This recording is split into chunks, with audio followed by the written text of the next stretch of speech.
자, 우리 집 주치의와 함께하는 시간 닥터 플러스입니다. 오늘은 한의사 정은아 원장과 함께합니다. 안녕하세요. 네, 안녕하세요. 반갑습니다. 정은아 원장입니다. 네, 어서 오십시오. 자, 오늘 어떤 이야기에 대해서 나눠볼까요? 네, 요즘 학부모님들이 굉장히 관심이 증가하는 소아질환 중에 하나인데요. 성조숙증에 대해서 이야기 나눠보려고 합니다. 성조숙증에 대해서. 저는 이게 2차 성징이 좀 빨리 오는 걸로 알고 있는데 정확히 어떤 질병입니까? 네. 교과서적으로 설명을 한다면 사춘기 증상, 그 2차 성징이 2표준 편차 빠른 경우라고 얘기를 하는데요. 2표준 편차는 어떤 표현인가요? 좀 어렵죠. 네. 쉽게 말하면 2년 빠른 경우를 얘기를 해요. 그 나이로 따지면 여자아이들의 경우에는 만 8세 이전에 가슴이 발달을 하고 만 9세 이전에 음모가 나기 시작하고 그다음에 만 9.5세 이전에 초경을 하는 경우, 그리고 남자아이들의 경우는 만 9세 이전에 고환의 크기가 4cc 이상 증가하는 경우를 얘기합니다. 거의 초등학교 저학년쯤부터 시작을 하는 거네요. 네. 이게 그러면 단순히 초경을 빨리 하는 게 성조숙증의 시작인가요? 증상에? 초경을 빨리 한다는 것보다는 그 이전에 보통 이제 가슴 발달이라든지 음모가 난다든지 다른 사춘기 증상들이 대부분은 먼저 시작을 하죠. 그러면 평균적으로는 언제 그런 게 나타납니까? 평균적으로는 아까 제가 처음에 2표준 편차 2년 정도 빠르다고 얘기했잖아요. 네. 제가 말씀드린 그 나이에서 플러스 2 정도를 하면 되는데 초경 같은 경우에는 만 12세 전후에 하면은 정상적으로 봅니다. 이게 요즘에 진짜 실제로 내원하는 환자들이 많습니까? 통계 자료를 봐도 굉장히 증가율이 높고요. 그다음에 제가 실질적으로 진료실에서 느끼는 것도 굉장히 그 증가율이 높은 것 같아요. 그 건강보험 심사평가원이라고 해가지고 거기에서 성조숙증으로 진료받은 아이들을 그 수치를 통계를 내어보았는데 2006년부터 2010년 그 5년 사이에 한 6,400여 건에서 28,000여 건으로 늘어났다고 해요. 굉장하죠. 굉장한 증가율이네요. 네. 근데 이렇게 성조숙증을 가진 아이들이 많아지는 이유가 뭐 특별히 있습니까? 네, 여러 가지 이유들이 있기는 한데 요즘에 이렇게 증가하는 이유는 그 서구화된 식습관으로 인해서 비만 활동이 늘어나고 있는 것이 제일 큰 이유라고 볼 수 있고요. 네. 또 환경 호르몬이라고 얘기를 들어보셨죠. 그런 것들이 우리 체내에서 내분비계를 교란시키면서 호르몬들을 빨리 이렇게 분비되게끔 하는 경우들이 또 있고요. 그리고 요즘 아이들 스트레스 굉장히 많죠. 많이 받죠. 그런 스트레스들이 또 성호르몬을 자극하는 역할들도 하고요. 그리고 공부 때문에도 그렇지만 TV나 스마트폰 때문에 아이들이 또 잠을 이루지 못해요. 그러니까 수면이 부족해지면서 문제가 되는 경우들도 있고 그런 기기들로 인해서 전자파에 또 노출되면서 문제가 되는 경우들도 있고 뭐 이런 정도의 그 원인들을 생각해 볼 수 있겠습니다. 이게 요즘 현대인들의 생활 패턴 자체가 문제가 되는 게 아닌가 싶네요. 말씀을 들어보니까요. 네, 맞습니다. 환경 호르몬은 어떻게 노출이 주로 되는 건가요? 우리가 일반적으로 알고 있는 그 일회용품들이 있잖아요. 네. 뭐 종이컵의 그 코팅지만 해도 환경 호르몬이 굉장히 많이 그 노출이 된다라고 하고요. 또 플라스틱 제품들, 또 그냥 간과하기 쉬운데 우리 세제들, 화장품들 그런 것들로도 굉장히 환경 호르몬에 노출이 많이 되기 때문에 그래서 요즘 뭐 천연 제품이다, 유기농이다 이런 것들 각광받기 시작하잖아요. 근데 아이들이라고 생각을 한다면은 좀 더 투자를 하실 필요는 있을 것 같습니다. 정말 신경 쓸 일이 많아서 이 자체가 또 스트레스로 다가오지 않을까 싶기도 하네요. 네. 이유가 참 많은데 혹시 유전적인 영향은 없습니까? 유전적인 영향도 분명히 있어요. 그 선진국일수록 성조숙증이 나타나는 이유가 유전적인 영향이 훨씬 더 크다라고 하는데 거의 한 70-80% 정도는 유전적인 그 베이스를 깔고 들어간다고 생각하시면 되겠습니다.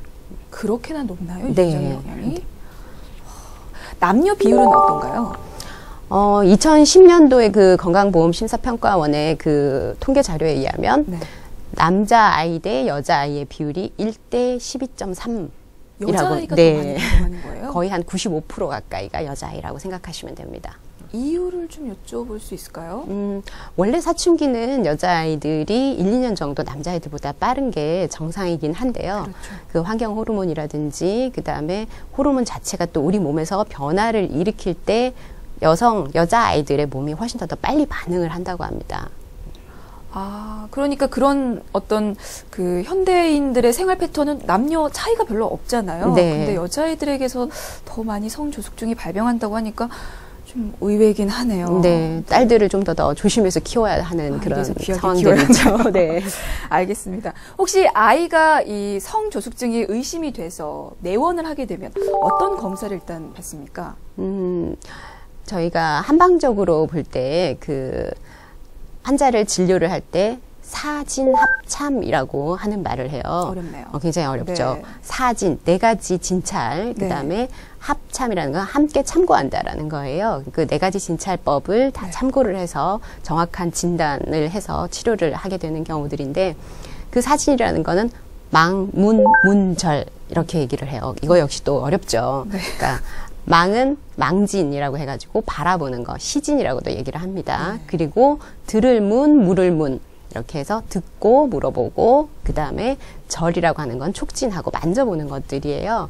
굉장히 단순하고 너무나 당연한 것들이라고 생각을 하지만 그걸 이제 의사의 시각으로, 의사의 손길로 이렇게 그 캐치를 해내는 게 중요하고요. 아이 상태를 보는 네, 거네요. 네, 그렇죠. 그리고 또 현대의 기기들이 워낙 지금 발달되어 있기 때문에 뭐 MRI라든지 CT라든지 또 뭐 엑스레이라든지 이런 것들을 통해서 뭐 뇌의 병변을 확인을 한다든지 뭐 초음파를 통해 가지고 자궁의 크기를 확인한다든지 또 혈액 검사를 통해서 호르몬 정도도 확인하기도 하고, 또 성장판 얘기 들어보셨죠? 네. 그러니까 그 성장판이 얼마만큼 지금 열려 있고 그다음 뼈 나이가 어떻게 진행이 돼 가고 있는지 엑스레이 결과들을 보면서 그런 그 보고 듣고 만지고 느낄 수 있는 이 모든 것들을 확대시켜 가지고 종합적인 검사가 진행되어야 정확한 진단을 내릴 수 있습니다.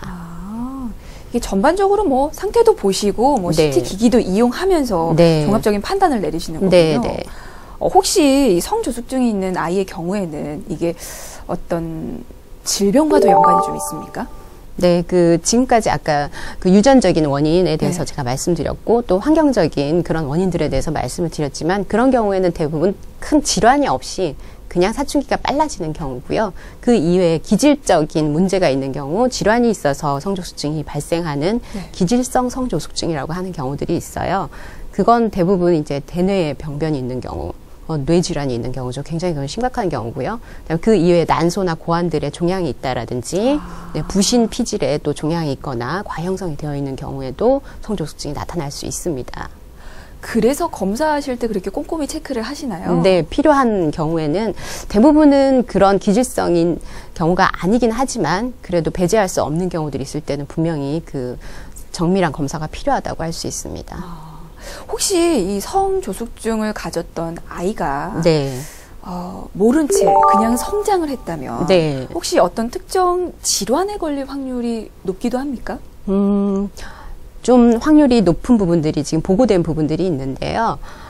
여자아이들의 경우에 빨리 생리를 하게 되잖아요. 그렇죠. 그러면은 빨리 또 폐경이 오는 경우가 있어요.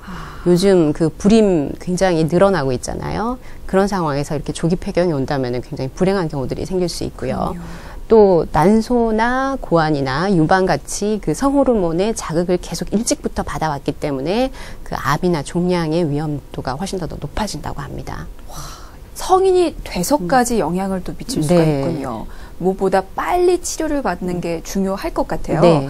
이게 그러면 치료 과정은 어떻게 진행이 됩니까? 네, 그런 이제 성조숙증이라고 진단을 받고 나면 이제 치료에 들어가는데, 저희가 항상 그 치료, 어떤 질병이든 치료를 할 때만 좋았어요. 내지는 약 먹을 때만 좋았어요. 그 이후에는 원래로 돌아갔어요 하는 그런 말씀들 많이 하시잖아요. 네네. 본인도 아마 느꼈을 그런 경우들도 있을 텐데, 그 이유가 원래 몸의 기본적인 건강 습관을 갖춰놓지 않은 상태에서 그 약물에만 의존을 하거나 어떤 치료법에만 의존하다 보면은 그 치료를 중단했을 경우에는 그 다시 몸에 문제들이 생기는 경우들이 대부분이거든요. 그렇기 때문에 저는 제일 먼저 생활 습관을 바꿀 것을 굉장히 강조를 하고 있어요. 네. 생활 습관이라고 하면은 자고, 먹고, 운동하고, 스트레스 해소하고 하는 네. 그런 부분들이잖아요. 너무 원론적이라고 생각하실 수 있겠지만 그런 부분부터 일단은 제가 기초 체력을 만들어주기 위해서 많이 꼼꼼히 체크를 하고요. 그 이외에 이제 또 현재 있는 문제들을 치료를 해 나가기 위해서 침 시술을 한다든지 한약 처방을 한다든지 그러면서 진행을 하게 됩니다.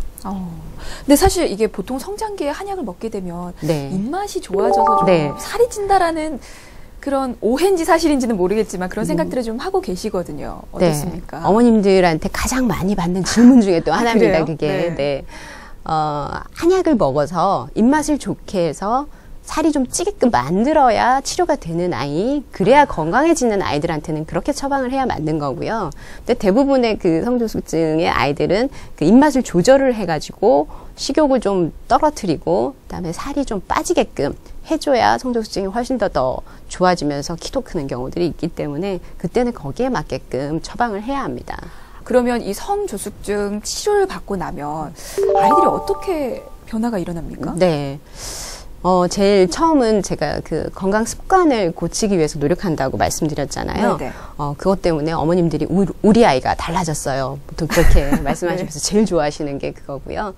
그리고 어떤 그 2차 성징의 그 변화들을 일으켜야 되는데 아주 초기에 온 경우에는 보통 빠르면 한 4주, 조금 길게 잡으면 한 12주 정도 이내에 원래 이렇게 상태대로 사춘기 이전의 상태로 증상들은 없어지는 경우들이 굉장히 많습니다. 그리고 또 그 이후에도 지속적으로 성장은 해가야 하지만 원래 성조숙증 아이들의 경우에는 그 60km 규정 속도인 도로에서 한 100km 정도를 달리고 있는, 과속하고 있는 아이들하고 비슷하다라고 생각을 하거든요. 그러니까 그런 아이들을 정속도로 다시 그렇게 내려주는 치료들을 해가지고 그 상태대로 정상적으로 자라날 수 있게끔 하는 것들이 치료 과정이라고 보실 수 있습니다. 네. 뭐 비유를 들어주셔서 이해하기는 훨씬 쉬웠는데 그래도 좀 구체적인 사례를 들어서 설명을 해주시면 많은 분들이 좀 쉽게 다가갈 수 있을 것 같은데요. 네, 저희 구체적인 사례를 한두 케이스 정도 들어드리겠습니다. 제일 처음에 내원했을 당시에 초등학교 2학년 만 8세 6개월 아이였었어요. 근데 그때 당시에 136.4cm, 36kg이면은 좀 통통한 아이예요. 네.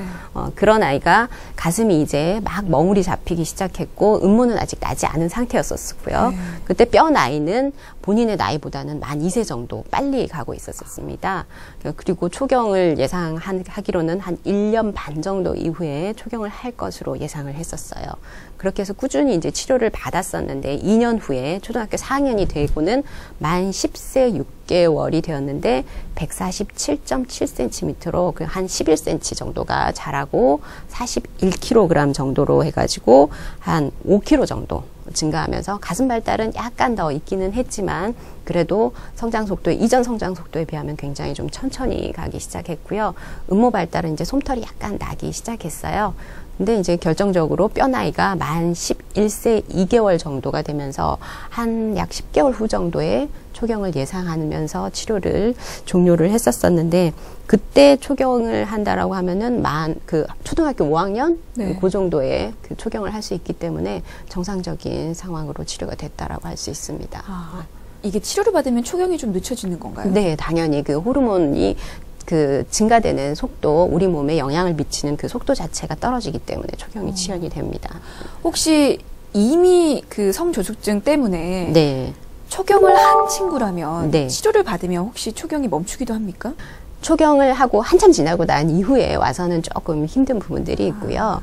이제 막 초경을 한두 번 하고서 내원을 하는 경우는 상황에 따라서는 잘 관리를 해주면 한 6개월에서 1년까지 안 하는 경우들도 있습니다. 네.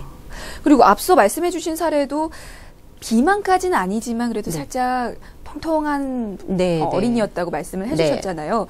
비만에 의한 성조숙증에 대한 사례 혹시 좀 들어볼 수 있을까요? 네, 비만에 의한 성조숙증 사례들은 훨씬 좀 쉽게 찾아볼 수 있는데요. 네.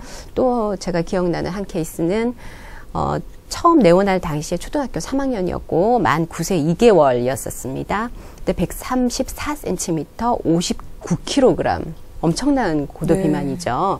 가슴 발달은 굉장히 봉긋해가지고 사춘기에 중기에서 한 후기 정도로 넘어가는 정도, 거의 성인 거의 직전의 상황이었고요. 네, 네. 그 음모도 솜털이 나면서 조금씩 길어지고 있었던 상황이었고 뼈 나이도 역시 만 2년이 빨라져 있는 상태였었습니다. 그때 이제 초경은 한 1년 정도 이후에 예상이 되었었는데 그때 이 아이는 뭐 초경을 빨리 하고 이런 것들도 문제였지만 제가 제일 먼저 비만 치료를 하자고 얘기를 했었어요. 너무 고도 비만에 지금 빠져 있었고 혈액 검사 결과상에서는 중성지방도 높고 콜레스테롤도 높고 그 나이에 그리고 간 기능도 이미 그 수치들이 그 이상 신호를 보이고 있었었거든요. 네, 그런 아이가 이제 비만 치료를 시작했는데 식이요법은 당연히 했고요. 근데 식이는 주로 채식이나 그 단백질 를 위주로 한 식단을 제가 짜주었고 운동 처방도 내렸었고요. 그렇게 해서 한 11개월 정도 치료를 받았을 때 그때도 아직 통통하긴 했었지만 이전에 비해서는 굉장히 그 많이 날씬해진 상태였고요. 그다음에 가슴 발달은 살이 약간 빠지다 보니까 오히려 봉긋한 정도가 살짝 가라앉아 있었었고요. 음모 발달은 비슷하게 유지를 하고 있었고 골 연령, 뼈 나이도 거의 증가 없이 잘 유지를 하면서 그때부터 다시 또 한 1년 뒤로 초경을 예상할 수 있었습니다. 처음에 시작할 때 한 1년 정도 후라고 예상을 했었는데 1년이 지나고 난 이후에 그때부터 1년 정도 이후였고 혈액검사 결과상에서는 당연히 모든 건 다 정상적으로 돌아갔었습니다. 다행이네요. 네. 이렇게 성조숙증 치료를 받고 나면 아무래도 체중이 줄면서 키도 크잖아요. 네. 그렇게 보면 아, 이게 성장 부진 때문에 고민하는 아이들에게도 이런 치료받는 것 자체가 어떻게 보면 고민 해결을 위한 한 방법이 아닐까 싶기도 하네요. 네. 성조숙증 때문에 어머님들이 그 진료실을 방문을 할 때 어머님들이 가장 큰 고민이 물론 초경을 빨리 할까 봐도 있지만 대부분은 이 아이가 키 안 클까 봐. 이런 성조숙증과 그 최종적인 성인 키는 너무나 밀접한 관련이 있기 때문에 그 이런 성조숙증을 치료를 마치고 났을 때는 최종적인 키에도 플러스 영향을 분명히 끼쳐야 됩니다. 근데 생각해보면 성조숙증과 비만 그리고 성장 부진 어떻게 보면 다 연결이 돼 있잖아요. 네. 근데 사실 어떤 부분부터 먼저 치료를 받아야 할지 부모들은 잘 계산이 안 될 것 같아요. 네. 어떤 질병이든 한방에서 그 치료를 할 때 가장 주된 목적이라고 얘기를 하면은 우리 몸의 균형을 맞춰주는 거, 밸런스를 맞춰주는 거를 목표로 하고 있어요. 그러니까 건강해야 된다라는 거죠.